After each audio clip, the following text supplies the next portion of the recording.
Tubomolee, watuzie, kwa sababu wakati tulinunua tulidanganywa, walisema hii shamba ni ya wazungu. Wazungu washatoka, lakini sasa hii tulisikia ni ya Kirima na tumekubali. Jaji ile maneno amesema tumekubali yote, na mimi niko na watoto 9, sina mahali ya kuenda. Hii estate yetu ni familia karibu ya 1000, kwa hiyo 88 acres. Tuko na karibu ya familia 1000.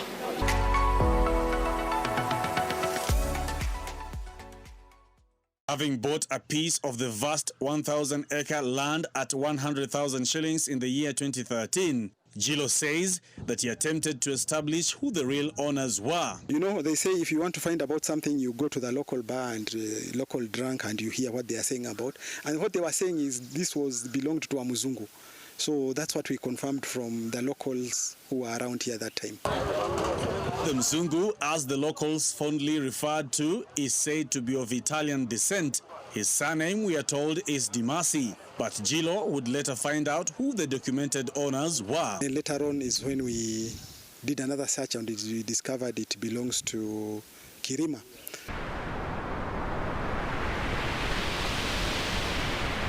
I haven't seen anybody search online successfully. Maybe people do, but myself, I would go to the land's office. But the green card is it's called a green card. That shows how this land was transferred from who was the original owner, how have they changed hand, and this document cannot be edited. And you don't just get this document. This document, sometimes you have to have a court order of a big reason to get it, you know. But if you're buying these big chunks of land like us, we are able to access it. But you buying a 50 by 100 plot somewhere in Joska, it's not easy to go ask the seller to give you the green card for that. Yeah, but he asked how we do it. For me, I have to go get the green card because I'm buying in big chunk. And that is how I'll avoid big scam, because I'll see who have bought it, it came back to who, and then I will see whether the person who is selling me with their ID, they match what is in the green card. So if you are thinking of buying a piece of land and you've heard about a green card and you just had Anwai is the CEO of Boma Diaspora, which is a union where people in diaspora come together and they're able to purchase land back home, that is in Kenya specifically. So you might be wondering, what is a green card? So a green card is a document that shows the history of land ownership. So who had the land before the person who has it now? Who had it before that person? Who had it before the person before that person? So basically it just trails down. It's a document that trails down on the ownership of that specific piece of land and the dates in which they owned it. So for example, person A owned it between 1930 and 1980. Before that, the person who owned it, or after that, the person who owned it between 1980 and this other and 2000. Basically, it just shows the ownership of the land, which clarifies everything so that you're sure that you're buying the piece of land from the correct person. Especially nowadays where there is a lot of scamming of property ownership and of property buying, and there's a lot of people who are falling victims into these fraudulent ways. It's very important. So why is it important? It's because it helps you to verify that you're buying from the rightful owner, as I mentioned before, and also it allows you and helps you to avoid legal battles in the days to come. Who wants to, because we know, and if you've had this experience, please let us know in the comment below, or if you've had anyone go through the same, you can share their experience.